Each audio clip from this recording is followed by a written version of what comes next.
પવિત્ર શ્રાવણ મહિનાની આજથી શરૂઆત થતાં શિવાલયોમાં વહેલી સવારથી જ શિવ ભક્તો ઉમટ્યા છે। ભગવાન ભોળાનાથને રીઝવવા વહેલી સવારથી જ તમામ શિવાલયો હર હર મહાદેવના નાદથી ગુંજી ઉઠ્યા છે। જોધપુરના બિલેશ્વર મહાદેવમાં વહેલી સવારથી જ ભગવાન શિવની પૂજા, રુદ્રાભિષેક અને શિવલિંગ પર જળાભિષેક કરવામાં આવી રહ્યું છે। તેમજ દૂધ, બીલીપત્ર અને ફૂલો સાથે ભગવાન શિવની આરાધના કરવામાં આવી રહી છે।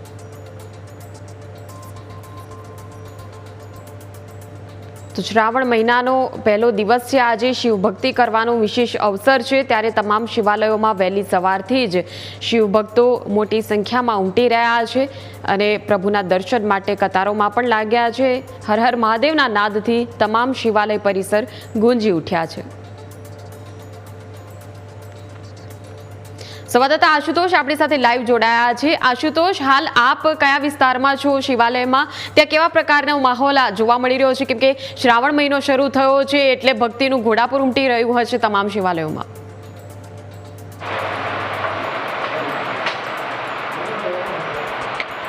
જી, આજથી શ્રાવણ મહિનાની શરૂઆત છે અને તપ, આરાધના અને ભક્તિનો સમન્વય જે છે તે આજથી જોવા મળી રહ્યો છે। હર હર મહાદેવના નામથી શિવાલયો જે છે તે ગુંજી ઉઠ્યા છે। હાલમાં અમે ઉપસ્થિત છીએ બિલેશ્વર મહાદેવ ખાતે, જે શ્યામળ ક્રોસ રોડ પાસે આવેલું છે। તેમાં પણ વહેલી સવારથી જ ભક્તો જે છે તે અહીંયા ઉમટી રહ્યા છે, જળાભિષેક કરી રહ્યા છે, દૂધનો અભિષેક જે છે તે ભગવાનને કરી રહ્યા છે। જોઈ શકાય છે કે ભગવાનને વિશેષ શણગાર પણ જે છે આજે કરવામાં આવ્યો છે, કારણ કે આજે શ્રાવણ માસનો પ્રથમ જે છે તે દિવસ છે અને સમગ્ર મહિનો જે છે તે હવે શિવ ભક્તો જે છે તે ભક્તિમાં જે છે તે લીન થવાના છે। આપણી સાથે અશોકભાઈ છે મારા, તેમની સાથે વાત કરશું। આજથી પવિત્ર માસનો પ્રારંભ થયો છે, શું તૈયારીઓ અને કઈ રીતે ભક્તિ કરવી જોઈએ? ખાસ અમારા મંદિરમાં પવિત્ર શ્રાવણ માસમાં અહીંયા આખું મંદિર ફૂલોથી શણગારવામાં આવશે, તેમજ દરેક સોમવારના દિવસે અલગ અલગ દર્શન કરવામાં આવશે, જેમ છે છાયા ઘટા દર્શન, ફૂલોના શણગારથી દર્શન, દ્વાદશ જ્યોતિર્લિંગના દર્શન, એવા બધા અલગ અલગ દર સોમવારે એવા દર્શનથી અહીંયા મંદિર પણ શણગારવામાં આવશે। તેમજ વિશેષ કરીને રાત્રિ દરમિયાન અમાસના દિવસે, શનિવારના દિવસે ભજન કીર્તનનું પણ આયોજન કરવામાં આવે છે, તેમજ અલગ અલગ પ્રસાદનું પણ અહીંયા ભગવાનને ભોગ ધરવામાં આવે છે, તેમજ ભક્તોને પણ એ પ્રસાદ આપવામાં આવે છે। પ્રથમ દિવસ છે અને સમગ્ર મહિના દરમિયાન કઈ રીતે ભક્તિ કરવી જોઈએ, કઈ રીતે શિવને રીઝવવા જોઈએ? શિવજીને સૌપ્રથમ ગંગાજળથી અભિષેક કરવો જોઈએ, ગાયના દૂધથી અભિષેક કરવો જોઈએ, બીલીપત્ર ચડાવવા જોઈએ।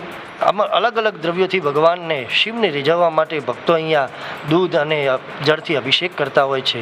અને બીલીપત્ર ભગવાનને કે ત્રિદલમ ત્રિગુણાકારમ ત્રિનેત્રમ ચ ત્રયાયુધમ ત્રિજન્મ પાપ સંહારમ એક બિલ્વમ શિવાર્પણ। ભગવાન શિવને એક બીલીપત્ર ચડાવવાથી આપણા જન્મના પાપો દૂર થાય છે। આવા અલગ અલગ રીતે ભક્તો અહીંયા અલગ અલગ દ્રવ્યોથી ભગવાનની સેવા પૂજા કરતા હોય છે। અને સમગ્ર અમારા બિલેશ્વર મહાદેવના મંદિરમાં સમગ્ર ભક્તો અહીંયા આવી અને અલગ અલગ દ્રવ્યોથી પૂજા કરી અને અમારા મંદિરમાં દર વર્ષની જેમ આ વર્ષે પણ અલગ અલગ શણગાર પણ કરવામાં આવશે, તેમજ અલગ અલગ ભોગ ધરાવવામાં આવશે અને અલગ અલગ કાર્યક્રમો અહીંયા આખા મંદિરમાં શ્રાવણ માસ દરમિયાન કરવામાં આવે છે।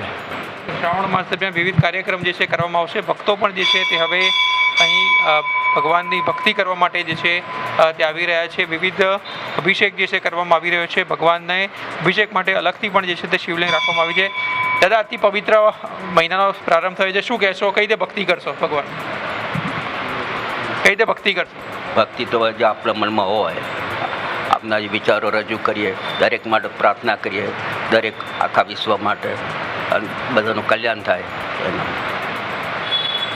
કોઈ વિશેષ પૂજા અર્ચન કરશો આ સમગ્ર મહિના દરમિયાન? શું કહ્યું?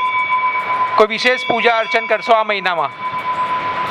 જોઈશું, કોઈ આપના આદેશ આપશે ઉપરથી તો કરી દઈશું। આજથી પવિત્ર માસનો પ્રારંભ થયો છે, કઈ રીતે ભક્તિ કરશો? આખો શ્રાવણ મહિનો હોય ને, હા સવાર 2 ટાઈમ દર્શન કરવાના, બીલીપત્ર ચડાવવાના। તો આ ભક્તો જેઓ પણ જે છે તે અહીંયા પહોંચ્યા છે અને જળાભિષેક કરી રહ્યા છે, દૂધનો અભિષેક કરી રહ્યા છે અને વિશેષ પૂજન અર્ચન જે છે તે કરી રહ્યા છે। અને મંદિરોમાં પણ તૈયારીઓ જે છે તે વિશેષ રીતે કરવામાં આવી છે। ન ફક્ત બિલેશ્વર મહાદેવ પરંતુ અમદાવાદના અને રાજ્યના તમામ જે શિવાલયો આવેલા છે તેમાં પણ વિવિધ જે છે તે કાર્યક્રમો જે છે તેનું આયોજન કરવામાં આવ્યું છે. વિશેષ પૂજા અર્ચન જે છે તે રાખવામાં આવી રહ્યું છે અને તેના અને લોકો જે છે તે હવે ભક્તિમાં લીન થવાના છે ને આજથી પવિત્ર માસનો જે છે તે પ્રારંભ થયો છે અને વહેલી સવારથી જ ભક્તોનું જે છે તે ઘોડાપુર મંદિરોમાં શિવાલયોમાં જે છે તે જોવા મળી રહ્યું છે. એટલે ખાસ કરીને શ્રાવણ મહિનો એટલે તહેવારોનો પણ મહિનો છે. એટલે તમામ જે તહેવારો છે જન્માષ્ટમીથી લઈને ગણેશ ઉત્સવ તમામ જે છે એ પણ શ્રાવણ મહિનામાં આવશે અને સમગ્ર મહિનો જે છે તે હવે ભક્તિમય બની રહેવાનો છે. બિલકુલ આભાર આશુતોષ સમગ્ર માહિતી બદલ.